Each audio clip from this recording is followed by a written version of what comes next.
Welcome to another video NP এডুকেশনে সকলকে স্বাগত জানাই। প্রতিদিনের ন্যায় চলে এলাম আজকে আরও একটি নতুন ভিডিও নিয়ে।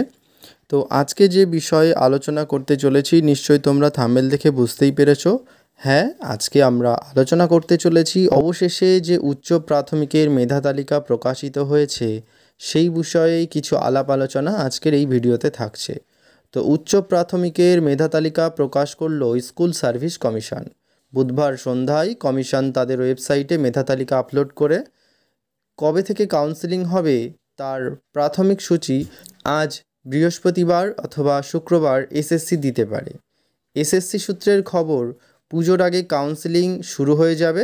মেধা তালিকা প্রকাশ হওয়ার পরেই শিক্ষামন্ত্রী ব্রাত্য বসু বলেছিলেন যে পুজোর মুখে চাকরি প্রার্থীদের জন্য খুবই খুশির খবর, সবাইকে শুভেচ্ছা।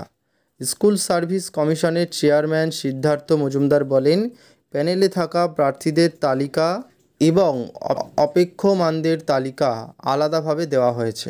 স্বচ্ছ মেধা তালিকা প্রকাশ হয়েছে।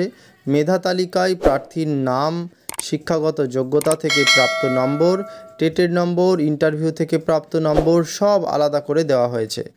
এই লিস্ট বা এই তালিকা তোমরা পেতে চাইলে অবশ্যই আমাদের এনপি এডুকেশন যে টেলিগ্রাম চ্যানেল আছে সেখানে জয়েন করবে। ডিসক্রিপশানে লিঙ্ক দেওয়া থাকবে, তোমরা ডিটেলস এই তালিকা বা লিস্টটি পেয়ে যাবে। এছাড়াও অন্যান্য সমস্ত এক্সামের আপডেট আমরা আমাদের ইউটিউব চ্যানেল এবং টেলিগ্রাম চ্যানেলে দিয়ে থাকি। তো অবশ্যই আমাদের এই চ্যানেলটি তোমরা সাবস্ক্রাইব করবে, সাথে সাথে টেলিগ্রাম গ্রুপটিতেও যুক্ত হয়ে যাবে। নেক্সট এই বিষয়ে আবার আলোচনায় ফিরে আসি। এসএসসির এক কর্তা জানান, হাইকোর্টের ডিভিশন বেঞ্চ 14,052 জনের মেধা তালিকা প্রকাশ করতে বলেছিল। পরে মামলা করে একজন যোগ হওয়ার মোট 14,053 জনের মেধা তালিকা প্রকাশ করার কথা ছিল।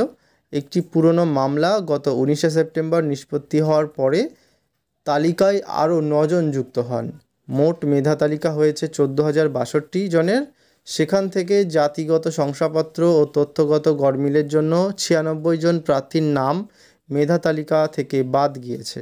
উচ্চ প্রাথমিকের বিজ্ঞপ্তি বেরোয় 23শে জানুয়ারি 2014, পরীক্ষা হয় 16ই আগস্ট 2015, ফল প্রকাশ হয় 14ই সেপ্টেম্বর 2016। এর মধ্যে দুবার মেধা তালিকা প্রকাশ হয়েছে।